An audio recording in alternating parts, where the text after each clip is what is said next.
તમે ભરપેટ ખાવાનું ખાઈ રહ્યા છો તો તમારું શરીર એ ખોરાકને પચાવી નહીં શકે, પણ આપણે શું કરીએ છીએ?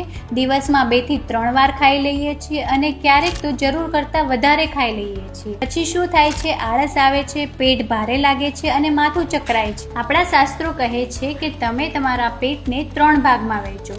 અડધો ભાગ ખોરાક માટે, 1/4 ભાગ પાચન રસ માટે અને બાકીના 1/4 ભાગ માટે જગ્યા રાખો. પેટ અડધું ભરાયું છે કે નહીં એ તમને કઈ રીતે ખબર પડશે? જવાબ છે ડકાર.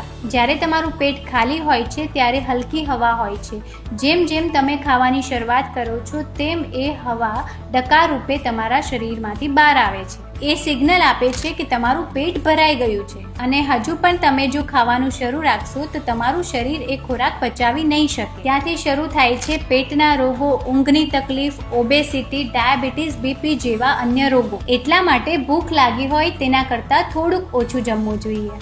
આવી જ નાની નાની પરંતુ પાવરફુલ વાતો જાણવા માટે ફોલો કરો ફિઝિયોફિટને અને આ રીલ તમારા ફ્રેન્ડ સાથે શેર કરો.